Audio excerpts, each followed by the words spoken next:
Gaby ini tinggalnya di desa. Sebenarnya dia tuh penyanyi dangdut gitu kan. Nah, terus di suatu dia nyanyi udah lama lah, pokoknya dia ngelihat kenapa ada salah satu penonton tuh yang mukanya jelek. Terus kayak pokoknya hitam tapi mukanya kelihatan jelek gitu loh. Pokoknya hancur enggak?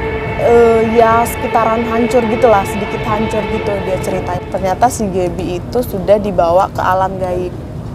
Ke alam gaib kan. Ya udah sama juru kuncinya bilang, ini dia dibawa ke suatu tempat yang kayak kerajaan gitu loh. Oke, dengan Michelle ya? Ya. Oke, jadi Michelle ini adalah teman gue ya. Betul. Kita tuh udah lama lah, lumayan lama kita berteman betul. gitu. Kita dipertemukan oleh apa? Oleh teman dari teman. Teman ke teman ya. Teman gitu. ke teman. Cuman sampai sekarang kan kita masih betul. Nongkrong bareng gitu kan. Kita masih sering konten bareng gitu. Betul. Kan, gitu. Dan kali ini kita kontennya agak beda ya guys ya. Kita beda. Karena sesuai suasananya malam, jadi kita konsepnya adalah horor. Jeng jeng jeng. Gitu. Jadi Michelle ini ya, Michelle ini tuh katanya punya cerita sedikit. Hoyoy.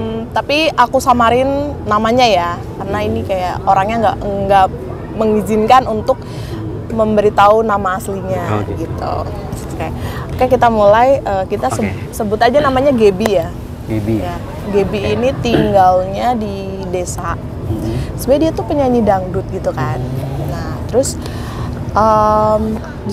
dia nyanyi udah lama lah, pokoknya dia emang terbiasa nyanyi gitu. Terus abis itu di suatu ketika dia tuh nyanyi di salah satu tempat.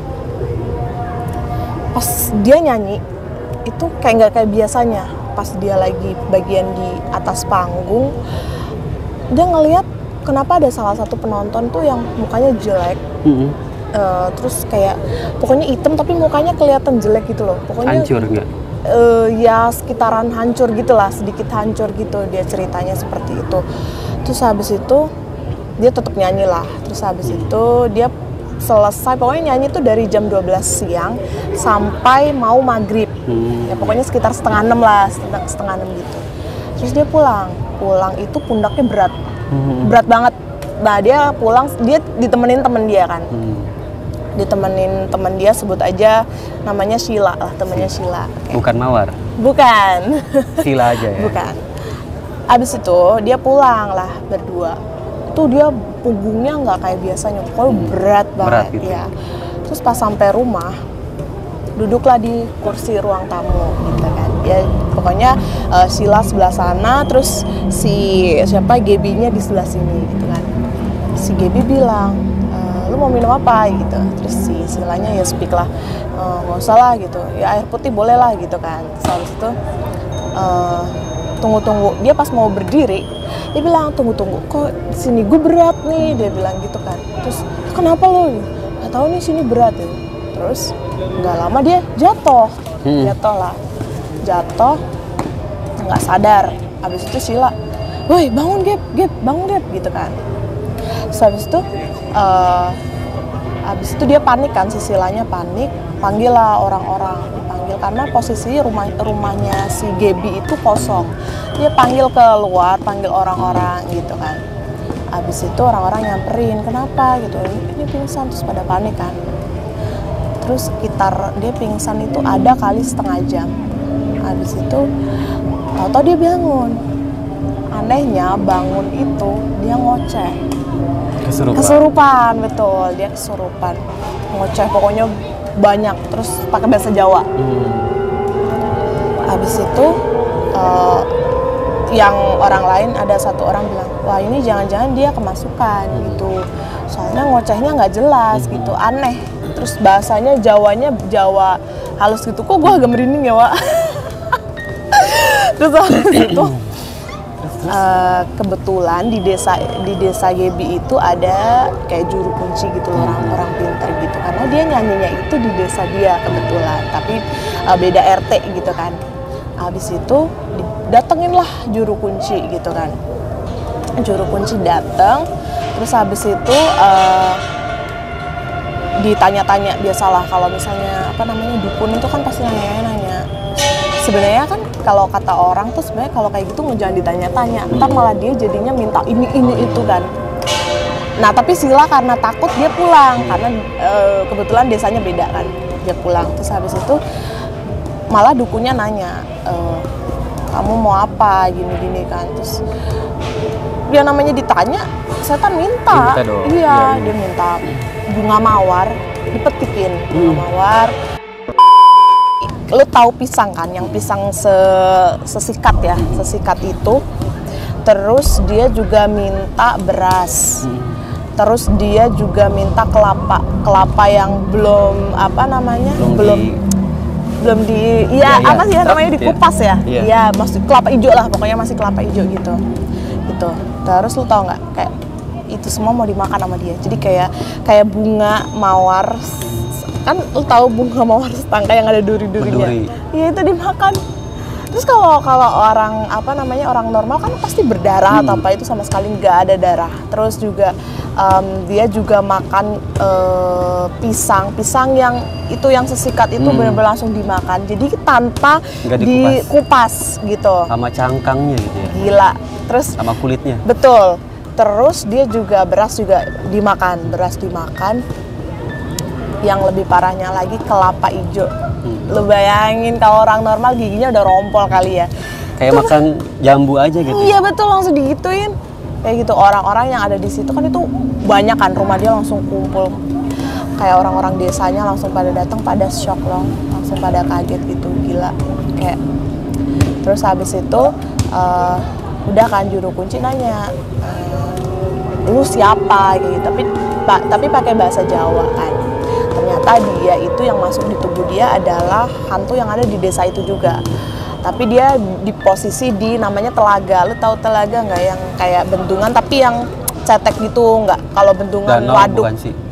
Kalau danau kan empang. Ada yang ya empang. Kayak sejenis danau, tapi kalau danau yang pada umumnya kan dalam ya. Kalau itu nggak dalam. Nah, di pinggir telaga itu ada pohon gede, pohon beringin yang sangat gede. Nah, dia di situ. Akhirnya sama juru kunci dipulangin ke asal dia gitu. Tapi ternyata nggak berhenti di situ aja dia itu. Besokannya untuk pertama kalinya dia bisa melihat hal-hal yang tidak terduga. Dia ke toilet, pas ke toilet langsung jeng jeng. Dia melihat penampakan cewek, Mbak Kunti gitu loh, pakai baju putih, rambut panjang. Terus ketika dia teriak, abis itu dia pingsan. Ya orang tuanya panik dong, pingsan di toilet. Untung nggak is dead ya, namanya licin juga. Terus akhirnya dia tuh dibawa ke kamar, ditanya kenapa. Pas dia udah sadar ya, tanya kenapa. Jadi dia ceritain lah kayak gitu ke orang tuanya. Terus orang tuanya kayak mau ke toilet ditemenin, pokoknya mau kemana pun ditemenin. Nah untungnya dia itu kan posisi dia masih sekolah ya, kelulusan sekolah. Tapi dia untungnya udah selesai ujian segala macam, pokoknya udah tinggal nunggu rapot lah, tinggal nunggu ijazah. Tapi kan masih wisuda lah istilahnya kayak gitu. Jadi kayak ya udahlah, nggak ada, maksudnya ketika dia udah kondisi kayak gitu tuh dia udah nggak ada yang dipikirin gitu loh. Tinggal nerima ijazah doang, masuk juga cuman ya udah main doang gitu di sekolahan gitu. Nah semenjak itu orang tuanya nggak ngizinin dia buat ke sekolah dulu, jadi dia bener-bener dikurung di rumah gitu. Nah semenjak saat itu juga apa yang dialamin dia itu nggak berhenti di situ. Jadi kayak dia hampir tiap hari, kayak 2 hari sekali, sehari sekali juga kesurupan kayak gitu. Dan anehnya hantunya ternyata nggak cuman itu doang, karena semenjak dia kesurupan pertama kali, jadi kayak dia gampang kerasukan gitu loh. Jadi kayak keluar masuk setan tuh dengan gampangnya, dan itu terjadi 1,5 bulan. Coba bayangin, gila nggak tuh? Capek banget sih, capek banget. Terus dia orang tuanya tuh kayak udah bawa ke orang pinter berapa kali, sembuh tuh cuman berapa hari, terus dia kerasukan lagi gitu. Terus dia sampai pokoknya ke ustadz juga pernah, tapi sembuh juga. tapi kayak gitu lagi gitu. Dan setannya tuh ganti-ganti, nggak cuman itu gitu. Ada dia pernah kesurupan kayak harimau, terus kesurupan nenek-nenek gitu kan. Terus yang lebih parah lagi, lo tau nggak, dia bisa ngerangkak di tembok, gila, kayak film horor. Iya betul. Nah terus karena nyokapnya kayak udah bingung kan, tidur pun sampai dipeluk. Padahal udah posisi udah dipeluk ya, dia bisa menghilang, pindah tempat karena nyokapnya panik. Nyokapnya cari orang pintar buat mencari keberadaan tuh orang si Gaby itu tadi. Ternyata si Gaby itu sudah dibawa ke alam gaib kan. Ya udah, sama juru kuncinya bilang ini dia dibawa ke suatu tempat yang kayak kerajaan gitu loh, kayak gitu. Terus ya udah, tapi dia masih hidup, masih bisa dibawa pulang gitu kan. Ya udah, kita bawa pulang. Udah dibawa pulang, dia bisa pulang. Nah nyokapnya tuh bener-bener udah capek banget, tau gak sih. Dia pun sampai kayak berpikir, kayaknya gue udah gak kuat, gue capek hidup, sampai kayak gitu juga. Terus pas dia kesurupan pun setannya juga bilang, bocah ini mau gue bawa gitu, tapi pakai bahasa Jawa gitu kan. Bocah ini mau gue bawa gitu. Ya pada panik, sampai pada nangis semua, keluarga sampai pada nangis. Terus dia ada kenalan kayak kiai yang benar-benar terkenal pinter gitu, dibawalah ke sana. Pas di sana juga kayak diruqyah gitu loh, ruqyah sampai keluar setannya banyak banget gitu loh. Sembuh dalam seminggu, kayak gitu lagi, kesurupan lagi kan, itu parah banget ya. Terus dapat info dari kota, kalau ada mending dibawa ke gereja aja gitu. Terus pas dibawa ke Romo itu pastor gereja. Itu kalau di agama Katolik itu namanya ekrosis. Itu kayak ruqyah kalau di Islamnya ya. Itu dia dibawa ke sana pun juga ya, pokoknya ritual gitu, bukan ritual sih, kayak pokoknya versinya mereka lah, versi agama mereka kayak gitu. Yang keluar itu kayak keluar nenek-nenek, harimau kayak gitu, pokoknya setan yang di tubuh dia tuh kayak langsung keluar gitu loh. Habis itu dia muntah kan, terus habis itu dia ke gereja tuh 2 kali, pokoknya untuk penyembuhannya tuh 2 kali. Terus akhirnya semenjak saat itu dia sembuh, tapi orang tuanya bilang udah jangan nyanyi dulu deh pokoknya gitu, sampai benar-benar sembuh. Nah dia kayak sampai bertahun-tahun di Jakarta, di Jakarta lah, kota Jakarta lah.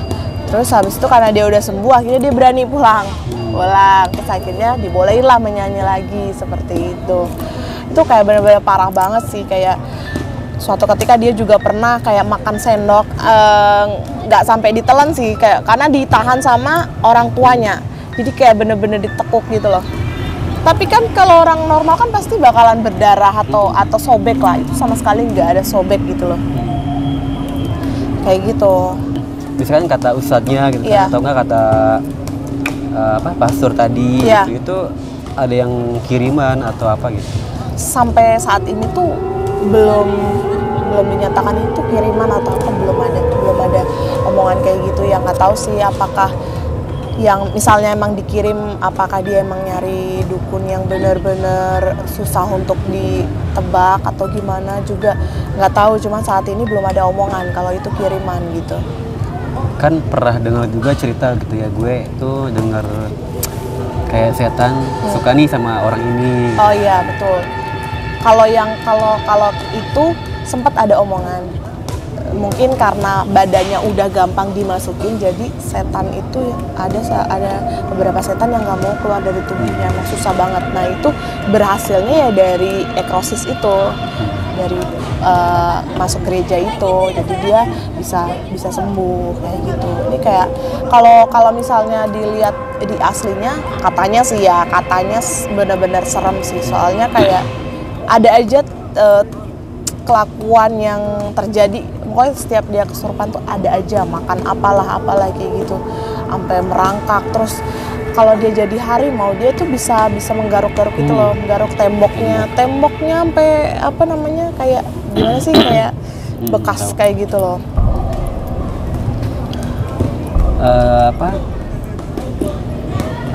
Itu berapa bulan tuh udah normal kembali?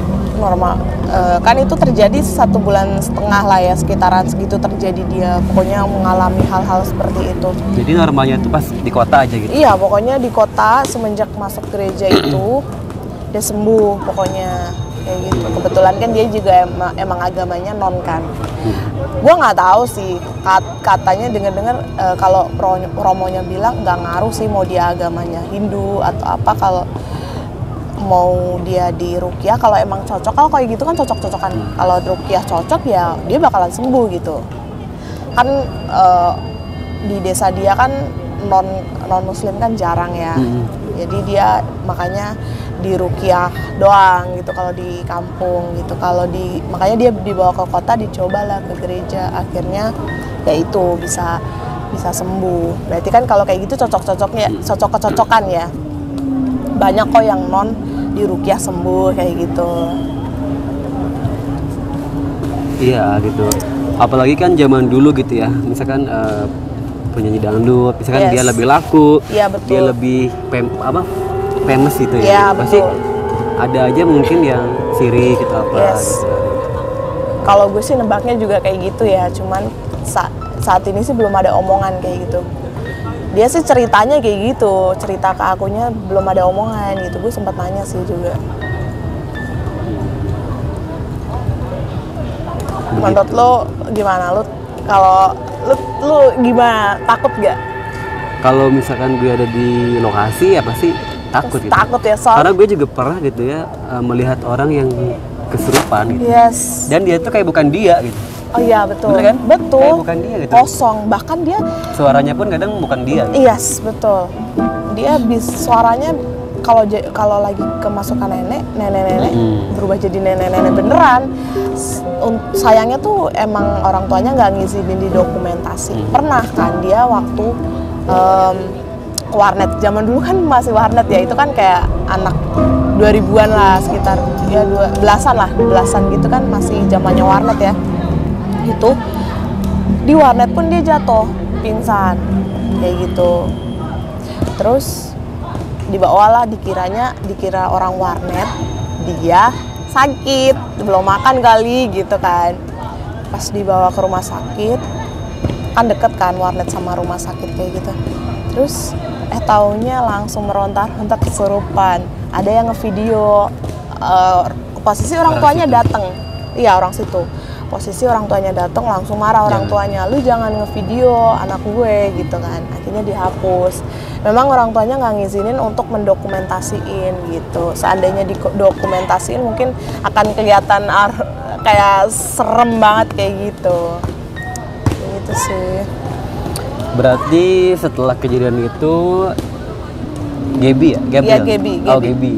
Dia Gabriel sih sebenarnya namanya, tapi manggilnya Gaby. Berarti bisa melihat gitu ya? Bisa. Dan pokoknya bisa sampai sekarang gitu. bisa melihat hal-hal seperti itu. Kan awalnya juga takut ya, kaget gitu. Tapi sekarang kayak udah biasa lah, ya udahlah, namanya udah terlanjur lihat, udah jadi kebiasaan, ya udah gitu. Pokoknya dia sering lah melihat hal-hal seperti itu, sering banget sih. Serem ya? Serem banget, sumpah, gila. Apalagi yang lu bilang tadi tuh kayak makan kelapa. Yes, itu benar-benar parah. Kan pasti gigi pasti copot, itu nggak copot sama sekali. Berarti kan itu kayak ya benar-benar pure bukan dia gitu. Oke guys, jadi itu ya kisah real. Ini real ya? Real banget, ini real kisahnya gitu. Gaby ya guys. Karena gue pribadi tuh suka gitu orang punya cerita horor nih. Horor. dia tuh ceritain ke gue gitu. Gue tuh kayak seneng ya dengerinnya ya, gitu. sama Dan, gue juga. Gue tuh sambil ngebayangin yes. apa ya, ilustrasinya tuh gitu. Iya, betul. Gitu kayak masuk langsung masuk ke dunianya gitu ya. Gitu, iya sih, gue juga suka gitu. Gue bahkan ketika diceritain itu kayak langsung seperti itu pasti kayak bayangan gue. Bayangan kayak kita gitu, juga langsung bayangin. Ya kan, iya langsung kayak gitu bayangan gue juga. Dia juga ada kelebihan lagi, misal nih, kadang-kadang sih, cuman kadang-kadang aja. Misalnya di depan bakalan ada kecelakaan. Sebelum dia mengalami, dia udah lihat gitu. Oh, ntar beberapa menit bakalan ada kecelakaan. Beneran dong, depannya ada kecelakaan kayak gitu. Serem ya? Serem banget, sumpah, kayak gila. Tapi kebetulan dia tuh punya omnya itu yang kayak orang pintar lah, orang gereja juga, omnya orang gereja juga. Terus tapi dia orang pintar, dia ngasih satu ilmu yang bisa buka tutup mata batin. Jadi si Gaby ini sekarang udah bisa buka tutup mata batin, jadi dia nggak perlu tiap hari bisa ngelihat gitu, nggak selalu lihat gitu. Jadi dia bisa buka tutup mata batinnya gitu. Kalau dia lagi pengen lihat ya dibuka gitu. Soalnya dia cerita sama gue, kadang tuh hal-hal seperti itu, misalnya hantu ini gitu, kadang suka mau minta tolong gitu loh. Jadi dia nggak mau kayak, soalnya kalau kayak gitu jadinya ntar jadi ketagihan gitu kan kalau udah ditolongin. Iya sih, kayak di film juga ada kayak gitu. Iya kan. Emang sih gitu, suka banget lah gitu sama cerita horor tuh. Cuman gue penakut tau. Gue aja nonton nih di kosan tuh film horor. Cuma kayak takut pengen nonton. Iya. Tapi lu bisa kan nonton kayak di bioskop gitu, bisa? Bisa dong. Bisa ya. Karena kan gue juga pecinta film horor. Oke, benar sih. Gue juga seneng horor. Oke, Michelle. Udah ceritanya? Sudah selesai. Sudah, ya? Ini podcast kita untuk pertama kali ya. Ini podcast kita untuk pertama kali dan mungkin nextnya akan bikin lagi gitu. Jadi semisal teman-teman ada cerita dari teman-teman atau mungkin pengalaman temennya temen kamu gitu, boleh dikirim cerita kalian ke bawah ini ya. Komen boleh di bawah ini. Di IG gue juga boleh. Iya boleh di IG dia. Nanti biar kita ceritain di sini biar tersampaikan lah. Kalian yang datang juga boleh ya? Boleh banget dong. Boleh. Kalau kalian mau datang terus nyeritain gitu, boleh banget. Seru ya? Seru. Malah kayak nambah teman makin. Pokoknya chat aja ya. Sebenarnya ini tuh bukan pertama kali cerita horor di podcast gue gitu. Okay. Ada gitu, gue juga pernah ya. Pernah, temen gue juga cerita pernah gitu. Cuman kalau sama Michelle tuh baru pertama ini, dan mungkin kita nextnya bakalan bikin lagi gitu ya.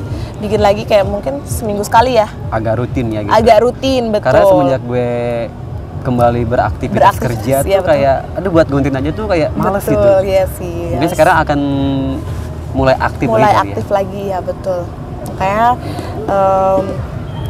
kalau buat kalian yang suka horor, tetap jangan lupa subscribe, biar nyalain loncengnya juga jangan lupa, biar tetap terupdate cerita-cerita kita ya. Pokoknya kalau kalian punya cerita horor lainnya boleh banget dikirim. Oke, pokoknya thank you banget buat Michelle. Oke guys, pokoknya jangan lupa ya di like, subscribe, dan di share. Betul. Karena biar sebanyak-banyaknya. Biar channel gue tuh kembali up gitu. Betul. Karena itu kalau kita jarang upload pasti akan turun betul lagi banget, gitu. Iya. Algoritmanya itu akan turun lagi gitu. Yes, betul. Kan sayang banget ya. Oke guys, dadah. Thank you ya. Dadah.